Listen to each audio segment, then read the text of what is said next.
2024년 6월 28일 금요일 간추린 아침 뉴스. 민주당 등 5개 야당이 김홍일 방송통신위원장에 대한 탄핵안을 발의했습니다. 더불어민주당 등 5개 야당이 내세운 탄핵 사유는 5가지입니다.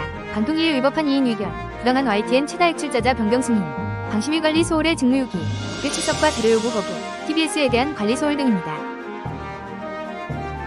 내년도 최저임금을 결정하는 최저임금위원회가 7시간의 논의에도 결론을 내지 못하고 마무리돼 올해도 법정 시한을 넘겼습니다. 노사 양측은 다음 주 논의를 이어갈 예정입니다.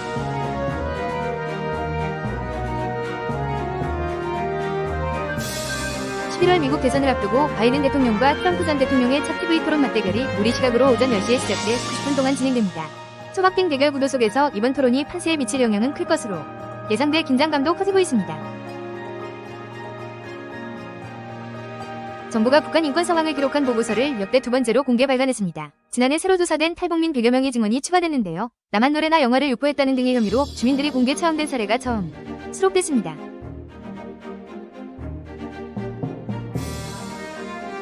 가정보안은 내달부터 휴대폰, 노트북 등 전자기기에 대한 중국 공안 당국의 불신 검문 권한이 강화된다며 체류자와 여행자들의 주의를 당부했습니다. 중국 당국이 체류 중인 우리 국민에 대해 국가 안전에 해를 끼칠 우려가 있다. 판단하면 채팅 기록, 이메일 내역, 사진 등 개인정보를 일방적으로 수집할 가능성이 커졌다고 설명했습니다. 이 경우 고류나 벌금 등의 가족 간에 벌어진 재산범죄를 처벌할 수 없게 한 신족 상도례 조항, 그동안은 국가가 가정의 일에 간섭하지 않는다는 입장이었는데요. 현재는 내년 말까지 국회에서 법을 개정하라고 주문했습니다. 다만 동거하지 않는 친족들 간 재산범죄는 고소를 해야만 기소할 수 있게 한 조항에 대해선 한편으로 그대로 유지해야 한다고 판단했습니다. 31명이 사상자를 낸 화성 리튬전지 공장 화재와 관련해 경찰이 사망자 23명의 신원을 모두 확인했습니다. 국적별로는 한국인 5명, 중국인 17명, 라오스인 1명이며 성별로는 남성 6명, 여성 17명입니다. 경찰은 사망자 유족들에게 신원 확인 사실을 통보했습니다. 해외 전지훈련 기간 술을 마시고 미성년자인 이성 후배를 성추행한 혐의로 대한빙상경기연맹으로부터 3년 자격정지 징계를 받은 피겨스케이팅 여자 싱글 전 국가대표 이혜인 19고려대 이 피해자와 나눈 문자 메시지를 공개하며 연인 사이였다고 재차 주장하고 나섰습니다. 문제가 된 행동에 대해선 피해자가 먼저 제안한 것이라고 했습니다. 허재 전 농구 국가대표팀 감독의 아들인 농구 스타 허웅 선수가 구설에 휩싸였습니다. 전 여자친구를 협박 등의 혐의로 고소했다고 밝힌 지 하루 만에 또 다른 여성과 열애설이 불거졌습니다. 배우 출신인 해당 여성은 과거 버닝썬 사태의 핵심 인물인 승리 씨와의 열애설로도 주목받은 인물입니다. 개인이 팔 수 없는 쓰레기 종량제 봉투가 온라인 중고거래 사이트에서 버젓이 팔리고 있습니다.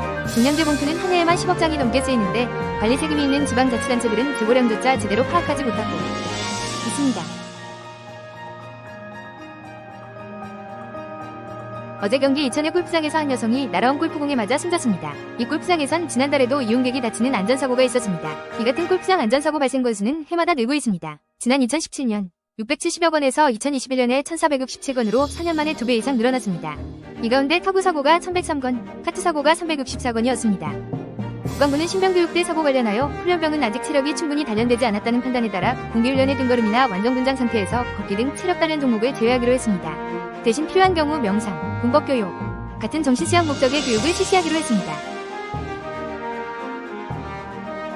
어린이집과 유치원을 통합운영해 돌봄과 교육의 국가 책임을 강화한다는 정부계획이 발표됐습니다. 이르면 올 하반기부터 5세 이하 아이들을 하루 12시간까지 보낼 수 있고 우선보육 연령대도 확대한다는 건데요. 올 연말까지 100곳의 통합모델 학교를 시범 운영하고 2027년까지 3,000여 곳으로 늘려가며 우선교육과 보육을 실현하겠다는 계획입니다. 통계청이 인구주택 총조사 결과를 토대로 청년층 변화상을 분석한 결과 30살에서 34살 사이 청년들의 미혼율은 지난 2000년 18.7%에서 2020년 56.3%로 3배 정도 증가했습니다. 특히 미혼 여성 비율, 증가 속도가 미혼 남성 비율을 크게 앞질렀습니다. 국내 연구진이 근육감소가 알츠하이머 발병 위험을 높인다는 분석 결과를 내놓았습니다. 여의도 성모병원 이명국 교수팀은 다중 뇌영상 데이터베이스를 통해 근감 수준과 관련한 진단 요소들이 뇌 백색체 변성, 뇌 위축 등 뇌에 영향을 미치고 인지기능 장애와도 뚜렷한 상관관계를 보였다고 밝혔습니다. 식품의약품안전처와 농촌진흥청이 여름철 야생버섯 섭취를 주의하라고 말했습니다. 식약처에 따르면 국내 자생버섯 2,000여 종 가운데 대다수는 식용인지 불분명하거나 독이 있는데요. 게다가 여름철에는 독버섯이 많이 자라고 식용버섯과 비슷한 모습으로 동시에 자라기도 해 특히 구별이 어렵습니다.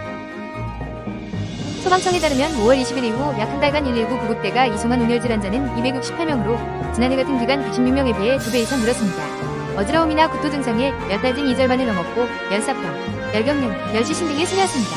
60대 이상의 고령층이 많았고 온열 질환자가 많이 발생한 시간은 오후 2시에서 4시 사이로 73.5%를 차지했. 인터넷이나 스마트폰 앱으로 만화를 보는 웹툰이 대세가 됐죠. 전 세계 150개 나라에 진출하며 넷플릭스 영화나 드라마의 원작으로도 주목받는 네이버 웹툰이 미국 나스닥에 상장되어 첫날 10% 가까이 급등하며 성공적으로 입성했습니다. 기업 가치는 3조 7천억 원으로 추산되는데 이제는 아시아의 디즈니를 꿈꾸고 있습니다. 출산 직원에게 자녀당 1억 원. 이 파격적인 지원을 약속했던 구형그룹의 입사 지원자들이 대거 몰려들었습니다. 구형그룹은 지난 10일부터 일주일 동안 경력, 신입사원 공개 모집을 진행했는데요. 마지막으로 직원을 공개, 채용했던 지난 2017년과 비교해 지원자 수가 5배 이상 급증했습니다. 걸그룹 뉴진스가 일본 최대 규모 공연장 도쿄돔에 섰습니다. 뉴진스의 첫 일본 팬미팅이 어제와 그제 이틀 동안 도쿄돔에서 열렸습니다. 지난주 싱글 앨범을 내고 일본에 정식으로 진출한 지 5일 만입니다. 가수 데뷔 2년이지 안 돼 도쿄돔에 입성하는 것은 역대 K-POP 그룹 중 가장 빠른 기록입니다. 오늘은 장마가 잠시 소강 상태에 접어들면서 전국이 30도를 웃돌며 덥겠습니다. 고양이 34도, 순천 33도, 대구와 광주가 32도까지 올라 덥겠습니다. 특히 오늘 서울은 33도까지 올라서 이번 주 더위의 고비가 될 것으로 보입니다. 주말부터 서울 등 중부지방에도 장마가 시작됩니다. 강풍과 함께 비바람이 거세겠는데 전국엔 다음 주 내내 비가 내리겠습니다.